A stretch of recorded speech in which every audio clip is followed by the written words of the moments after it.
Good afternoon and welcome to Rotary Club of Madison. My name is Paul Hoffman and I'm the club president.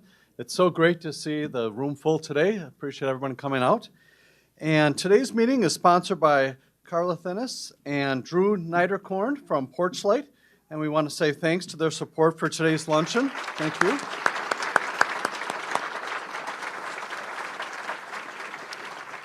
And Porchlight also is providing everybody with a nice strawberry jam, some spread there for a little gift for you too. So enjoy that from me. Thank you guys. All right, we'll start out our meeting like we do with reciting the four-way test together. So what we think, say, or do, is it the truth? Is it fair to all concerned? Will it build goodwill and better friendships? Will it be beneficial to all concerned? Great, thank you. And please remain standing for our opening patriotic song. Nick Curran will lead us in singing America the Beautiful with the famous Jeff Bartell on the keyboard. So following music, there we go.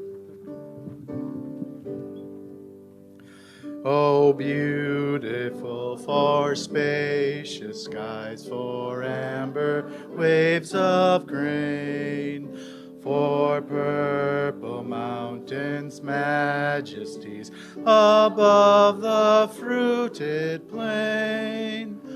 America, America, God shed his grace on thee, and crown thy good with brotherhood from sea to shining sea. Awesome. Thank you. And you guys may be seated.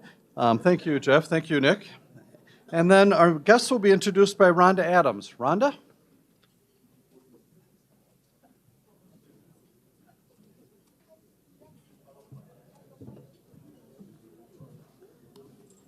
And we have a lot of guests here today. So when I call your name, please stand and remain standing, and then we'll recognize everyone as a group. Paul Hoffman has a guest of David Agayo. Bob Sorge has brought Nicole Bice. Matt Darga has Kevin Ray here. Alan Artson has brought Elizabeth Erickson. Ken Yuska, Gina Yuska. Melanie Ramey has two guests today, Gavin Luter and Katie Mulligan. Regina Miller has Carolyn Cow. Andrea Kaminsky, Jane Nemke. Janet Perino has brought Dave Perino. Carla Tennis has brought Drew Niederkorn. Julie Bennett has Amy Overby as her guest. Sarah Eskrich has brought Nicole Safar. And two guests from the program committee, Emma Seward and Leanne Kasaki. So let's recognize all of our guests today. Thank you.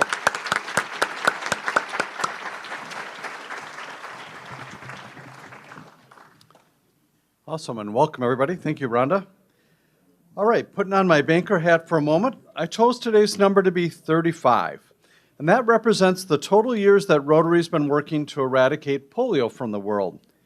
Next Monday, October 24th, marks this year's World Polio Day.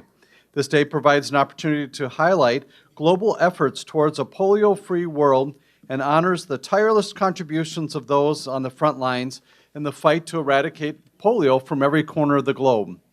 Our club is making a $30 contribution in the name of our speaker each week as a way to say thanks to our speaker and while helping with Rotary's continuing effort to eradicate polio from the world.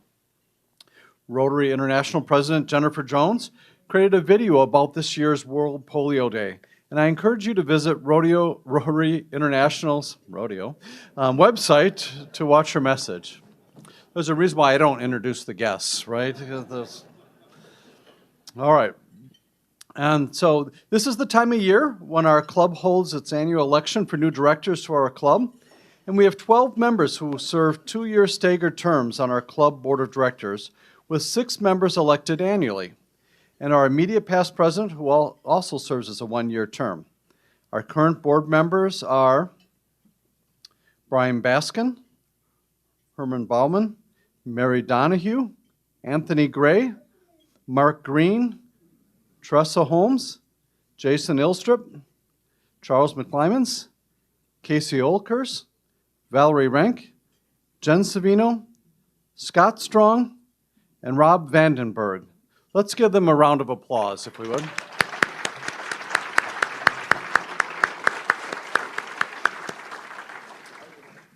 They're doing an excellent job of representing you as members on the board. And as I mentioned, our board has a 2-year staggered terms. So Brian, Herman, Teresa, Charles, Valerie, Scott, and Rob's terms will end June 30th. Wow. Jay Noah says, watch the screen, Paul. There we go. No, that's awesome. And we now begin the process to elect 6 new board members to replace those outgoing board members. The nominating committee reviewed over 50 names, and I'm pleased to introduce 12 nominees. The following members have agreed to place their name in nomination. We've got Maria Alvarez Stroud, Dewey Bredesen, Brian Chan, Sandy Gaylor, Mike Gotzler, Scott Homerson, Annette Helmer, Karen Kendrick Hans, Mike McKay, Elaine Mishler, Maggie Porter-Kratz, and Alex Vitani. All right, so each of these members has served as a chair of a committee or fellowship group and has supported our annual fund drive, which is among the criteria that the committee uses to determine candidates. On November 9th, the membership will select 6 of these leaders to join the board for a 2-year term beginning next July 1st. We're already at that point again already. The 12 nominees represent the future leaders of our club, and any combination of these 6 will serve our club well for the next 2 years. Our club bylaws also provide for the possibility of additional nominations. Any 20 voting members may nominate additional candidates. Additional nominations must be submitted in writing and filed with Pat Jenkins in the Rotary office by Wednesday, October 26th. So thanks again to the 12 nominees who have agreed to place their names in nomination this year. Let's give them a round of applause, if we would.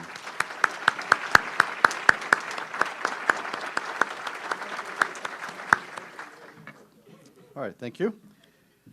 Mary Donahue chairs this year's fund drive committee, and she's going to come up and kick off this year's fund drive. Welcome to the podium, Mary. We're going to finish early this year, so you don't have to come up many times, right? Exactly. All right. Thank you, President Paul. Greetings, Rotarians. I emphasize Rotarians because that is what we all have in common. We all come from different places, from different backgrounds, from different stages in life. Some of us are still in career. Some of us are fortunate enough to not have to get our excuses out of bed in the morning. Some of us are thrilled with the crisp bite in the air today. Some of us are plotting an escape to warmer climes. Some of us started a keto diet on Monday. Some of us were delighted to see lasagna. I've even heard a rumor that some of us don't even all vote the same way. But these are trifling differences. This is not what matters. What matters is what brings us together. What matters is why we join together to have lunch on Wednesdays. What matters is what brings us together to sit around a table and enjoy in committee work. It's what brings us together for a laugh over a scotch, or to go bowling or biking, or any number of things together. What gathers us together and what matters is that we are Rotarians. It's what joins us. It's what binds us. It's what makes us more powerful together than we are each on our own. And that's why I'm asking you to join me today. Join me today in making your gift to our annual fund drive campaign. Can we have that slide, Jane? How slick was that? That looked like we rehearsed that for a long time. Yeah. This campaign is what funds our community grants. It's what goes to the local organizations that work on the issues that we all join together in caring about alleviating hunger, about literacy, about access to health care, about helping our neighbors in need. This is the check you write that does the work in our community. So our goal this year, again, is $150,000. Last year's goal was $150,000, and we were able to raise $155,000 plus as of June 30th.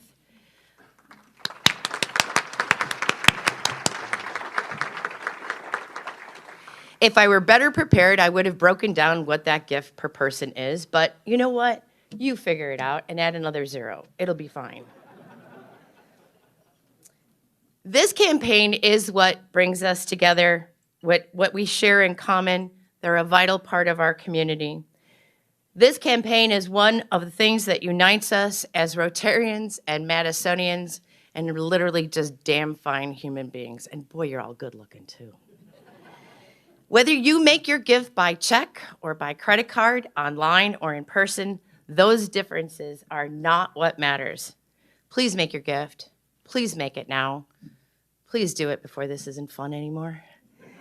Looking forward to seeing you every week for the next couple until we reach the goal. Thank you.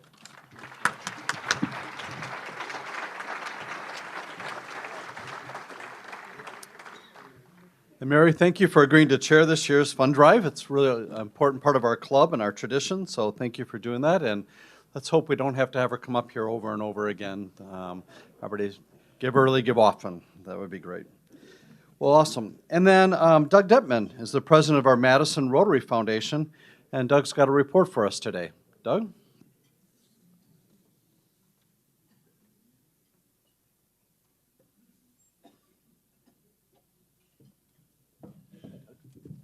Thank you, President Paul. Greetings, everyone. I'm Doug Detman. I'm pleased to be serving as president of our Madison Rotary Foundation during our foundation's 90th anniversary. We're providing you with brief monthly historical reports about all of the good we are doing together to make our community and our world a better place. Jane, here again, is going to show us a slide of the projects and programs our foundation funded last year. Look at the bottom line dollar amount on the chart.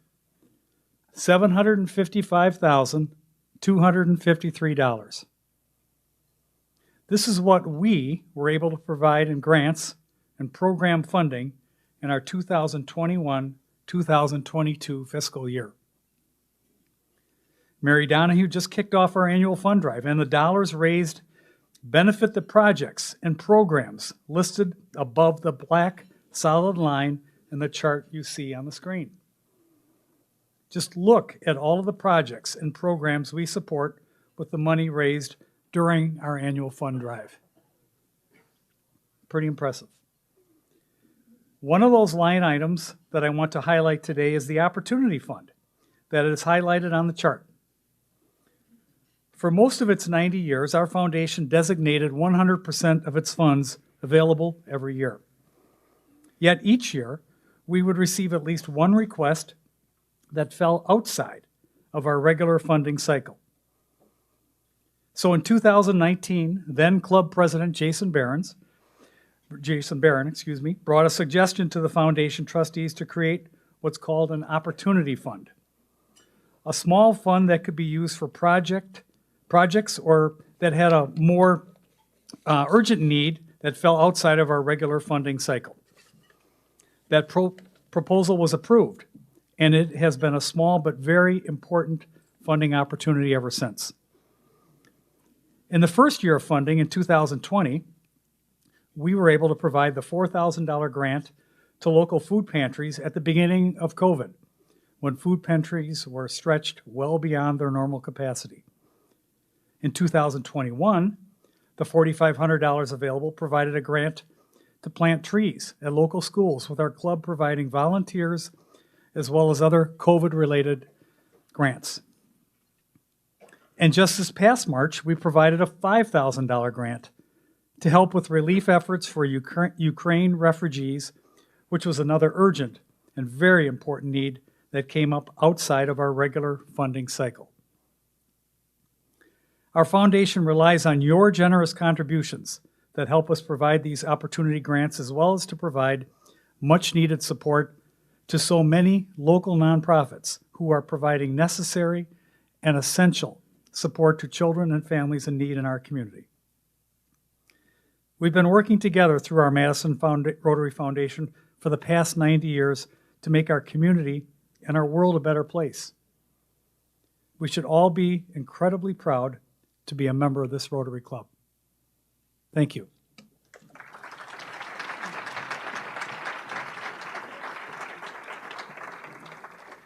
And thank you, Doug. We really appreciate your leadership with the foundation. Thank you. Great message today. We've got a few quick announcements. Thanks to our Community Projects Committee for collecting socks again this week, and they'll be dropping off all the sock donations at Porchlight, our meeting sponsor today. We appreciate their work in organizing this important collection for those served by Porchlight as the winter season approaches. So bring in your socks. Our Community Projects Committee also wants members to know they have a volunteer opportunity coming up on October 27th to help with the coat distribution at Community Action Coalition. There's a flyer at the back table with more details. And our club's Diversity, Equity, and Inclusion Committee invites interested members to join them for a tour of the Sifting and Reckoning exhibit. And that's at the Chazen Museum on November 17th. Followed by dinner and discussion event. There are flyers at the back table with more details if you'd like to sign up. I hope we fill up that group because it should be an incredible event for the DEI committee that's helping to host. Okay, we've got birthdays to celebrate with a bit of humor or wisdom that complements Rotary's mission. We also encourage members to make a gift to the Madison Rotary Foundation that represents their age, rounded up to 100 for our Synergy Scholarship Fund. Okay, we've got October 16th, Laura Gallagher. We celebrated her birthday with a culinary arts dinner over at Delectable that night. That was fantastic. Nice to spend the night together. October 17th, Dortz Dortzbach, who says, birthdays are good for you. The more you have, the longer you live. October 17th, John Terrell. October 18th, past President Paul Ryman. October 18th, Joe Sensenbrenner. October 21st, Marcy Henderson. October 21st, Laura Peck. October 21st, Ernie Stettenfeld says that anything is at all and that could be otherwise be is loving proof of God's grace and a constant amazement to me. Thanks, Ernie. Charles Tubbs is October 21st. Yeah. Yeah, he's refusing all gifts, he said, but he does have a message for us. He shares this from Reverend Dr. Martin Luther King Jr. We need leaders, not in love with money, but in love with justice. Not in love with publicity, but in love with humanity. Leaders who can subject their particular egos to the pressing urgencies of the great cause of freedom. A time like this demands great leaders. Good message. All right. So thanks to our celebrants for their contributions to the Madison Rotary Foundation, and please join me in wishing them a happy birthday. Happy birthday to you. Happy birthday to you. Happy birthday, dear Rotarians. Happy birthday to you.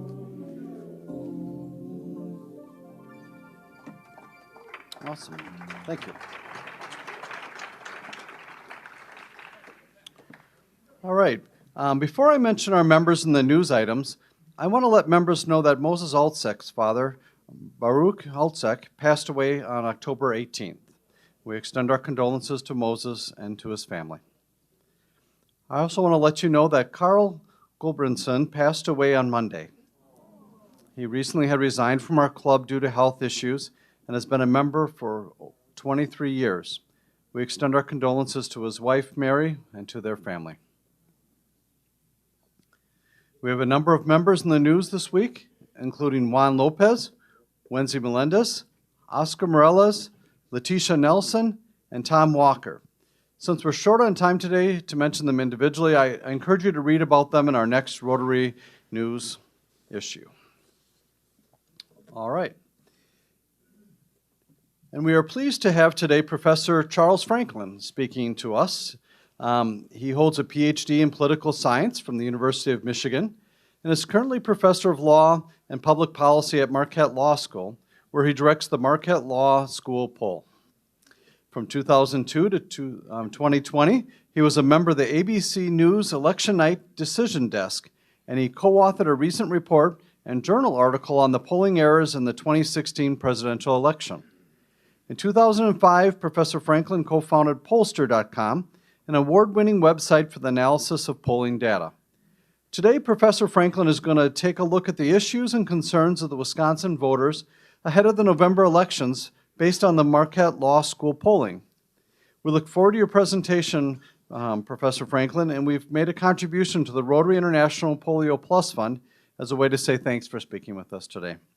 I also want to mention that we'll have a Q&A with our speaker at the end as time allows, but please wait for the microphone if you've got a question. So with that, let's welcome Professor Franklin up to our podium, and thanks for being here today for us.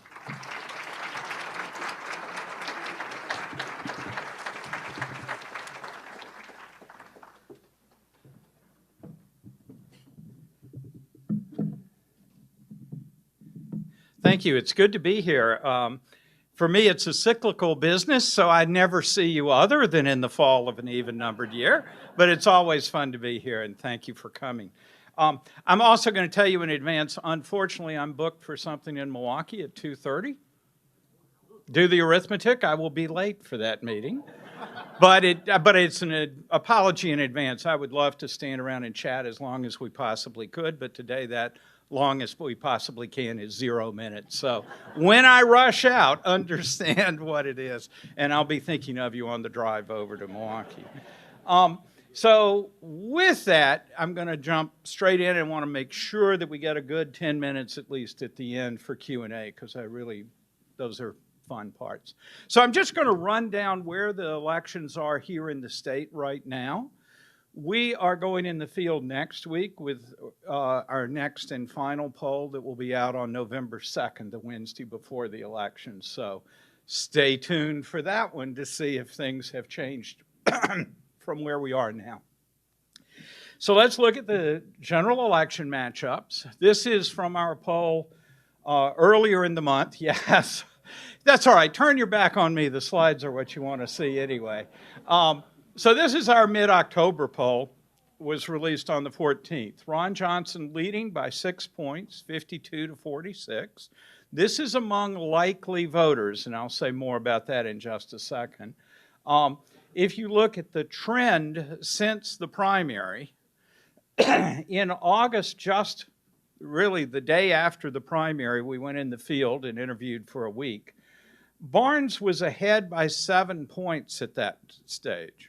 But then in early September, Johnson had pulled out just a 1 point margin. Now, the margin of error on all these is a little over 4 percentage points. So 7 was outside the margin of error, but 1 is obviously a toss-up race. It could easily go either way.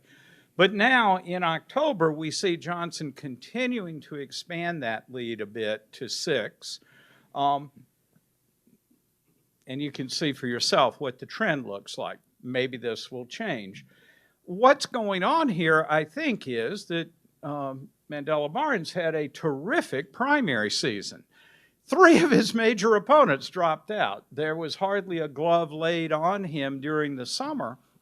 And as a result, he came out of the primary with a party united behind him and with quite positive favorability ratings among those who knew him. But 41% the week after the primary said they didn't know enough about him to have an impression. So what happened the day after the primary? If you've looked at TV at all in the last 3 months, you know what happened.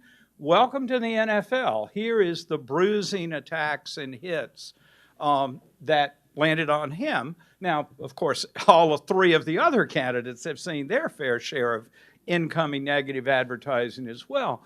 But the Barnes situation in August was one that's sort of ripe for short-term change. After all, who's most likely to develop an impression of a primary candidate? Voters within that party. So who is in that 41% that hadn't formed an opinion? probably Republicans and independents more so than Democrats. So combine that with the general election ad campaign, and this is also where the summer of good feelings among Democrats comes back to haunt you a little bit. Nobody wants a divisive, bruising primary, but on the other hand, it is a way to sort of shake out the bugs in campaigns. Republicans saw that bruising, tough primary for governor, and it left their nominee, Tim Michels, also with a fair number. I think we had it at 34%, didn't have an opinion of him after the primary. But there had been more interest, more exchanges back and forth in that. Let's go on. While naturally there is one poll of the state you should read first and foremost, I just want to point out there have been about 12 polls in the state since our September poll. And so we're not the only ones out there doing polling. I would recommend you go to either 538.com or realclearpolitics.com, because both of them do a really good job of listing all of the polling in a state. So you don't need to have some arcane knowledge to go to that site, find those pages, and just scroll through. But what you see for us in the Senate race is we have a 6-point Johnson lead in this latest poll. Three weeks ago, AARP, using a polling team comprised of a joint Biden's pollster and Trump's pollster working together for AARP, had a 5-point Johnson lead, and Fox News had a 4-point Johnson lead. Fox, by the way, in August had Barnes up by 4. At the same time, we had him up by 7. They see a shift to 4 points for Johnson, as we see a somewhat longer shift to 6 points for Johnson. So you can see how those trends are making sense and working out. However, I also want to point out that, excuse me, no water. That's okay. Don't worry about it. You just want me to pour it down my front in front of everybody. That's the thing. Seriously, that will happen if I pick that glass up. CBS has it as a 1-point race. The Barnes campaign released a poll showing them ahead by 1. There are a couple of others that I think are a couple of point Johnson leads. So there is a fair bit of variety in the Senate polling from our +6 to CBS's +1, both for Johnson, and then that campaign internal poll. You can take it with a grain of salt, but it's a credible pollster. Okay, what about the governor's race? Here, Evers still leads in our October poll by just 1 point, 47-46. So this is clearly a toss-up at that level. Look at the trends. There's been a pro-Republican trend, but it's a much smaller shift than what we're seeing in the Senate race. From an Evers by 4 in August to 3 in September to 1 in this latest poll. So still that sort of pressure to move in a Republican direction, but not nearly as much. What's one really obvious difference? What I said about Mandela Barnes being less known but very popular among people who knew him, Tony Evers as incumbent governor is much better known, and so there were far fewer people that didn't already have an opinion of him. And so in another rough and tumble campaign, there was more of a basis for people who supported Evers to stick with him, and independents were more likely to have an opinion of him, and a moderately favorable opinion before the campaign really hit. Here's that same comparison with all the other polling in the state added on with ours. And you see that this shows on average about a 2-point advantage for Evers in the race. So, and again, some variation, but compared to the Senate race, most of these polls agree we have a toss-up for governor, maybe leaning towards Evers by a little bit. Whereas on average, there's about a 2 or 3 point advantage to Johnson across all of the polls, but a lot more variation from poll to poll. What's changed to produce these shifts? This is vote by party ID. The bottom left is August, the top right is September, and the top left is October. If you see those tall blue and red bars, that's party line voting. The blue bar is Democrats voting for Evers. The red bar is Republicans voting for Michaels in the governor's race.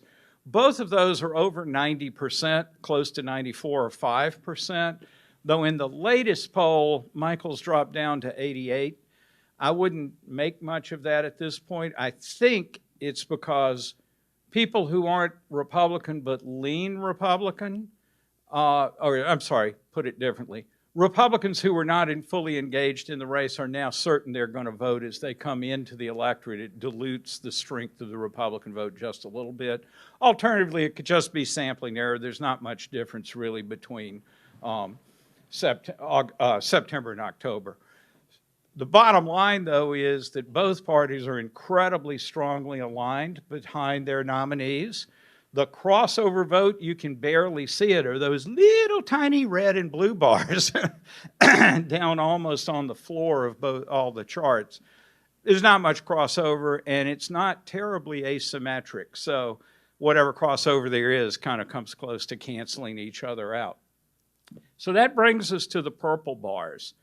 And if you look at the bottom left for a minute, the purple bar, even setting aside whether you can read the numbers, because I certainly cannot read them from this far away. But in the bottom left, Evers was ahead by about 11 points, I think it was, or maybe it was 10 points in August among independents. But in September, you see the bars are basically the same. It was clearly a toss-up with independents at that point. And this month is just slightly independents leaning to Michaels. So the shift here, and remember overall, there's only been a modest shift in the governor's race, but it's coming from independents that party loyalty has remained quite high. In the Senate race, it's a more dramatic shift with independents. Here, in the bottom left, Barnes had a 15-point lead with independents the week after the primary. But that became essentially an even split in September.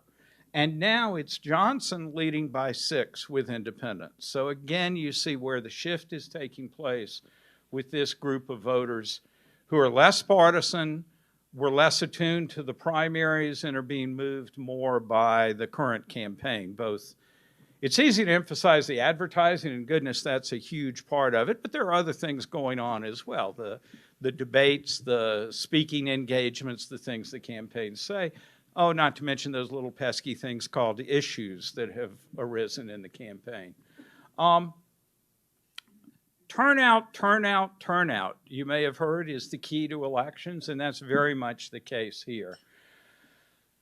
Both parties are pretty close to evenly likely to say they're going to vote, certain they're going to vote in this fall's election.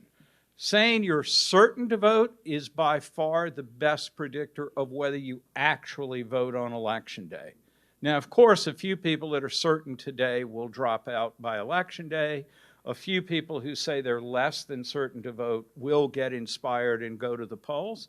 And that's the inherent uncertainty about all pre-election polling, because people can change their minds.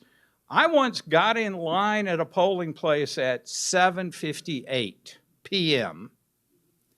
in a race that was decided by one vote for Mayor of Ann Arbor, for those of you that hate on Michigan. I literally got that introduction and the whole room booed one time here in Madison. So y'all are much more polite than those folks were. In any case, the point is you really can show up at the polls. You can make that decision awfully late.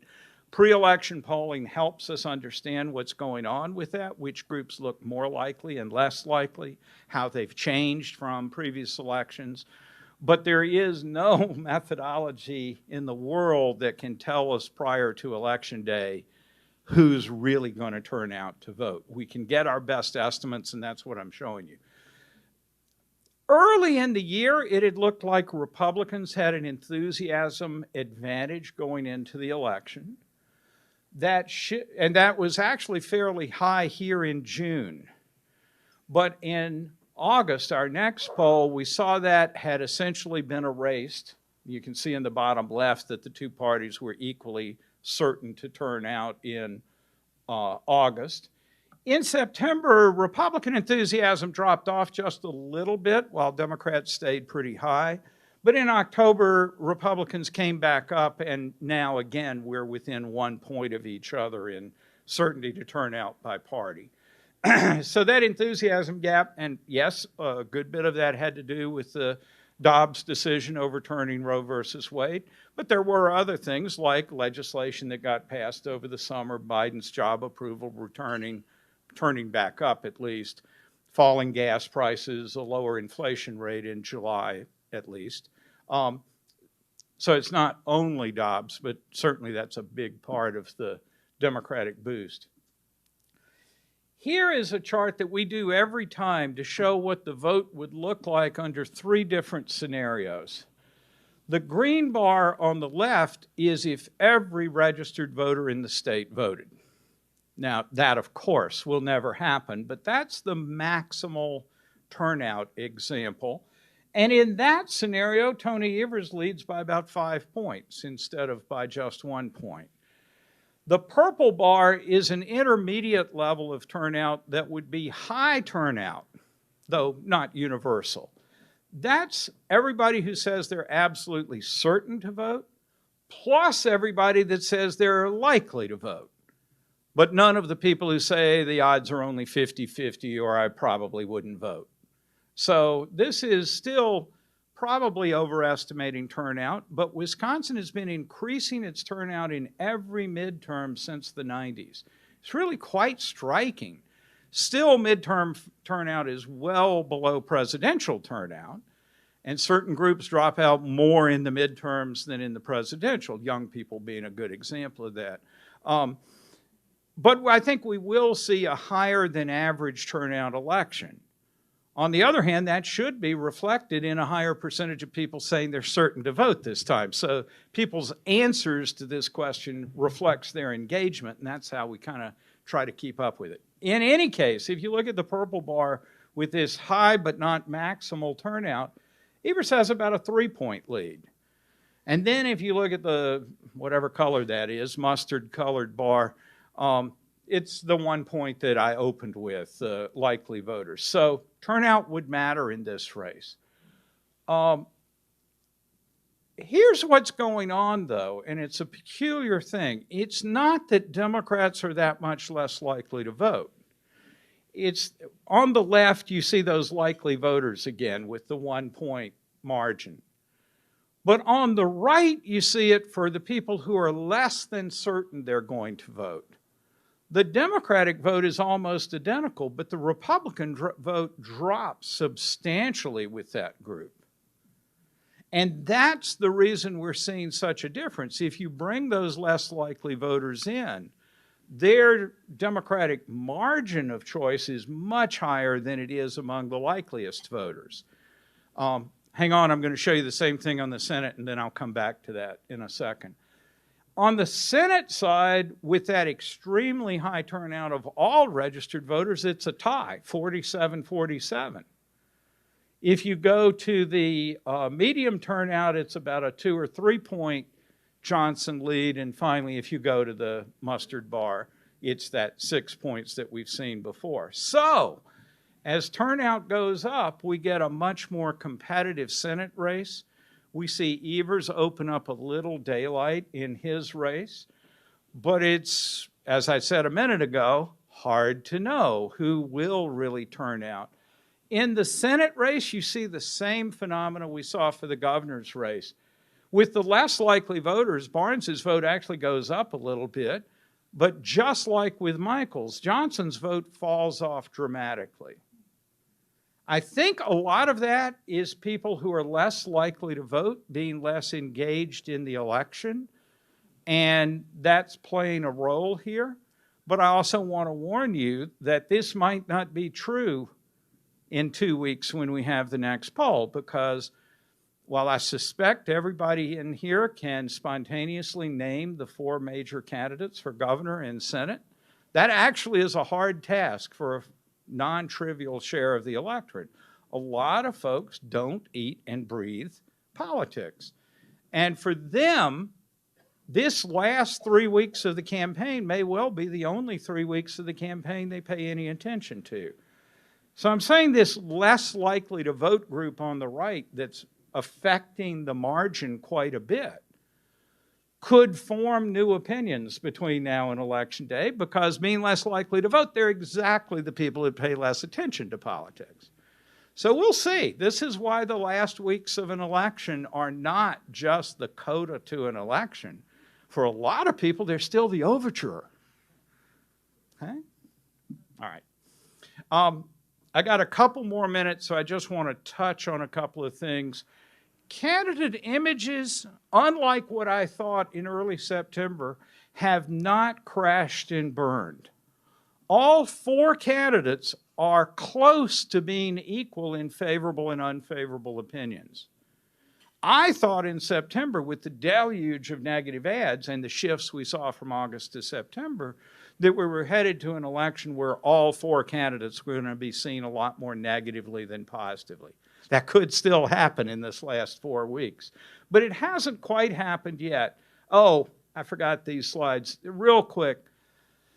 This is how people describe themselves in ideological terms. Either very liberal on the far left, appropriately, liberal, leaning left, moderate in the center, conservative on the right, very conservative, the 9%, but then 3% say they don't think of themselves in ideological terms. They don't know.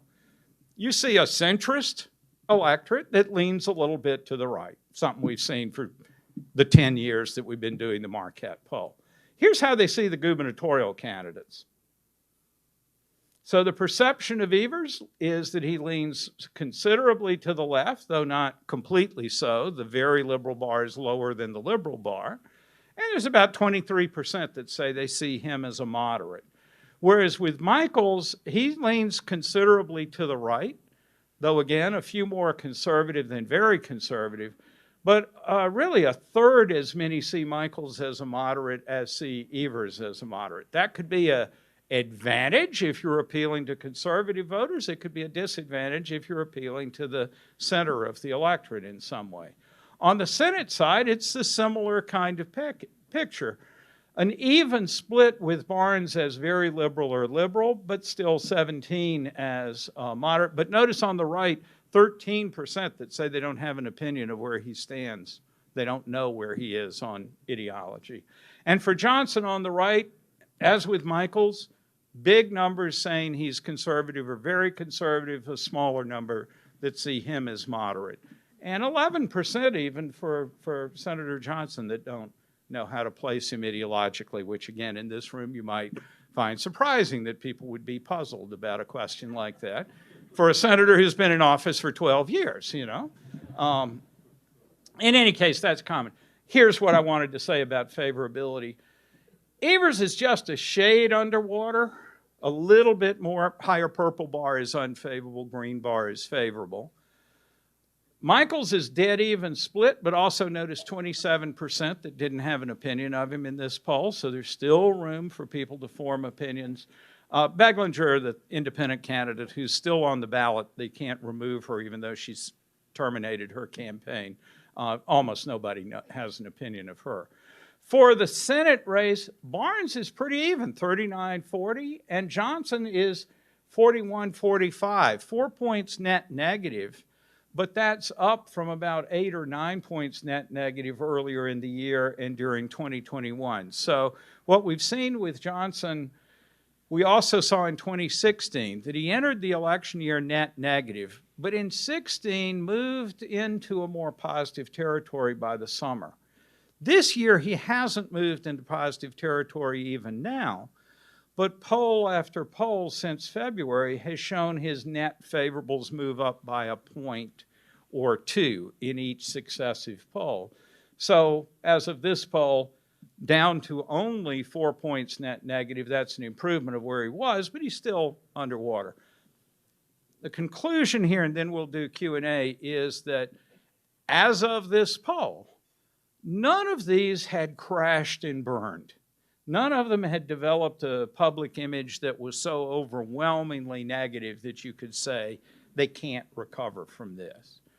They could still move between now and Election Day, but it's also true pairwise. Yes, Johnson is slightly more underwater than Barnes, but only slightly. Evers is hardly distinguishable from Michaels in terms of net favorability. So who knows where this last 3 weeks of the campaign will take us on this. But this is the reason to believe, along with turnout, this remains an extremely competitive pair of races where the last 4 weeks of the campaign and voter turnout can still make a big difference. So I think I'm almost on time. Let's go to Q&A. And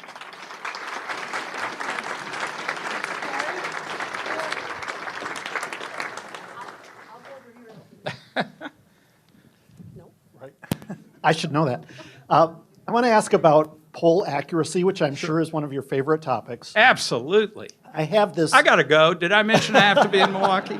I have this theory that there's an inverse relationship between poll accuracy and involvement in a particular race of Donald Trump. Yes. That the more involved Yeah. he is, the less accurate a poll is. Yeah. And so sounds like you agree with that. Yeah, and I'm curious if you have thoughts about why. Empirically, that holds up.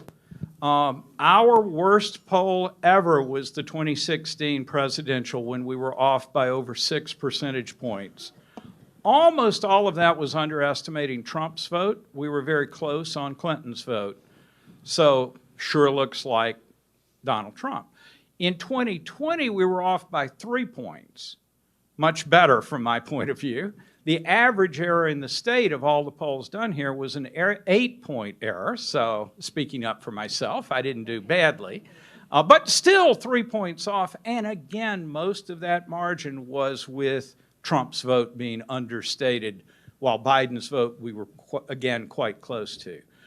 But in 2018, we had the governor's race dead tied in our last poll. Evers won by 1.1.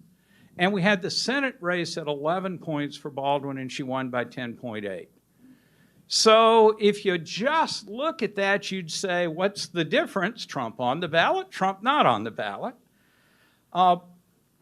The reason that's not as satisfying as I wish it were is that in 2020, pollsters in other states had more of a problem by overstating Democratic votes in Senate and governor's races around the country than they had had in 2016. They actually got worse. We got better, but they got worse. And so there's still a serious concern about whether that was Trump on the ballot effect or something else. What we do now is after each poll, we take every number we dial and the county that that number is in, and we compare the response rate. What was the percentage of completed interviews divided by all the calls to that county? And we compare that with Trump's vote in the county, and we compare it with third-party votes in the county to see if there's any evidence that we're getting lower response rates in pro-Trump. And the rationale of third-party votes is those are folks alienated from the political system, right? I'm happy to say that so far there is literally no correlation between the county's past voting and our response rates. That's only a slim hope, though. It shows that we haven't detected a clear bias in the responses, but it's still not a guarantee that there couldn't be some other kind of problem with not reaching Trump voters. So, you know, call me back on November 10th and let's see how we did. I have kind of a back-of-the-house question for you. How do you find the people that you're polling? Sure. How many are you polling, and why have I never been polled? Yeah, thank you for that last one. In point of fact, there's an excellent chance we've dialed your number multiple times and you didn't pick it up. I mean that totally seriously. Last poll, to get 800 completed interviews, which is our normal for a poll, we dialed 158,000 numbers. Now, a number of those calls, in fact, most of them, were dialed 3 or 4 times without ever getting an answer, but we're persistent. And over the 7 days that we make calls, we would have called, hypothetically, your number back 4 times, giving you 4 chances to be a winner.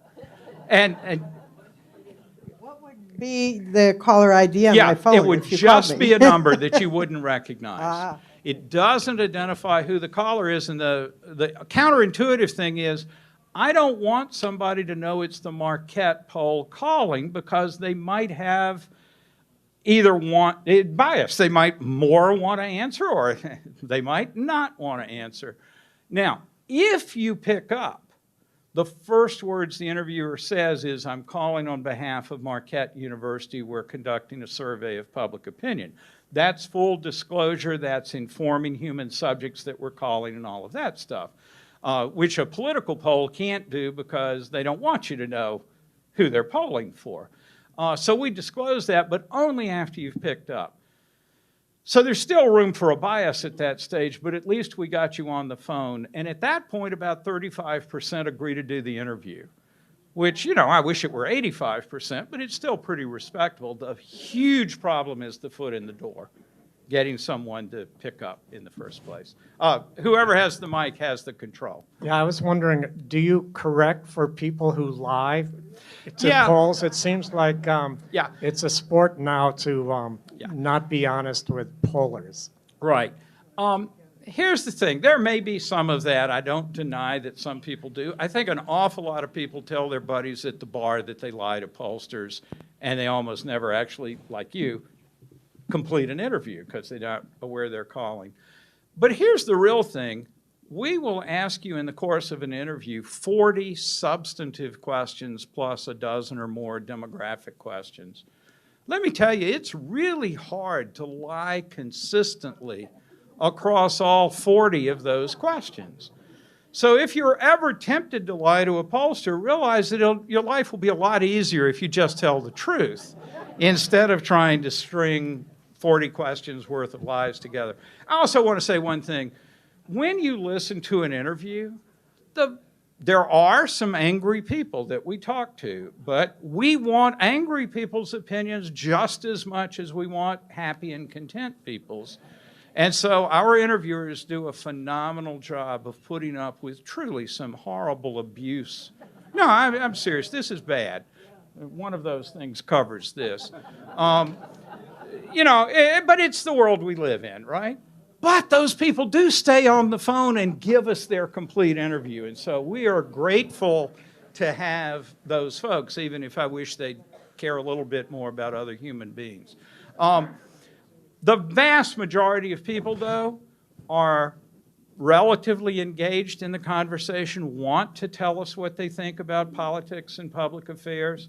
And if I can't, for obvious privacy reasons, but if you could listen to these, you'd come away feeling better about your fellow citizens than you would otherwise. Thank you so much, Professor, for coming to speak to us. I'm a huge fan. I could listen to you all day, so thank you, thank you. My question is about trends in Wisconsin. Wisconsin is a very, very purple state. That hasn't changed. Right. But I do know that in spite of that not changing, there's still been some shifts, particularly since 2016. Could you talk a little bit about what those shifts are and why we're still so purple? Absolutely. It's countervailing shifts. We have some regions of the state that are shifting a bit in a Democratic direction, and then we have other regions of the state that are doing the opposite. So the WOW counties around Milwaukee gave Republicans 40,000 fewer net votes in 2020 than they had done in 2012. Statewide margin was 23,000 votes, right? So 40,000 fewer net votes in the WOW counties alone is an important thing. But the north and the west of the state, which used to be David Obey's solidly Democratic district, is now one of the reddest districts in the state. And so while its population density is a lot less, its shift in a GOP direction substantially countervails against the changes in the southeast. Dane County has been the fastest growing county for years. And amazingly, despite that growth rate, our turnout rate is also going up. And the Democratic margin is going up. Now, I used to say this of Brookfield, looking at the Republican side. How much more blood can you get from this stone? I mean, seriously, Can turnout really go up much more? Can the Democratic margin get much more? So with Brookfield, in 2012, we saw 92% turnout of people 18 and over. You know, it's just a stunning number. That's an example. You can't do much better than that. Dane is not in that case, but we are still very high on both turnout and the margin. Maybe it'll keep up for another cycle or two, but there is a real question about how long it can go. Last thing on this, and I see I'm past time, and I know y'all need to go, but you know, I would stay and talk all afternoon. I don't really want to be there for that meeting this afternoon.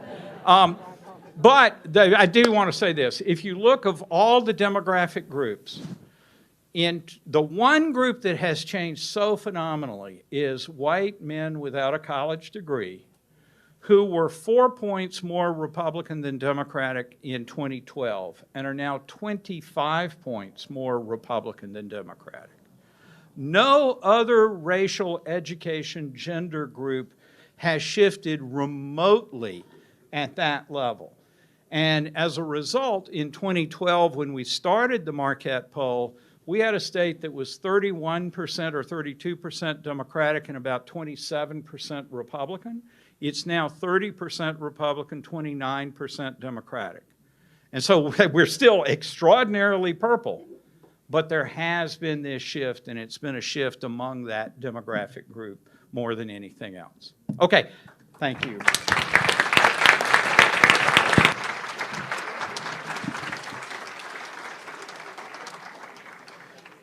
Thank you, Professor Franklin. That was really fantastic. We're all anxious to see what happens the next 3 weeks here. We did bring out the maize and blue banners for you, just for you today. They're usually not. He didn't hear that at all, but that's all right. I want to say thanks again to Porchlight, everybody. Don't forget to take your strawberry preserves with. And next week, I hope you're going to all come back and join us here at the Park Hotel. And we're going to have instead of a formal program, we're going to use our program time for connecting with each other. Nope, I'm not saying goodbye yet. That was a hello, still talking up here. Trying to get you out of here quick. But next week, I want to let you know, because we're not going to have a formal program. We'll still have a meeting, and it's going to be here. But we're going to use the program time for connecting with each other, doing this, talking some more. So come back next week and do a lot of talking. And we're going to enjoy some Babcock ice cream. So it's going to be served by the Kitchen Fellowship Group. And we're labeling this meeting as Ice Cream for Ice Cream. So feel free to wear your favorite Halloween costume if you'd like. Not a requirement, but you're welcome to show up in costume if you want to and come out for some ice cream and fellowship. All right? And with that, we are adjourned.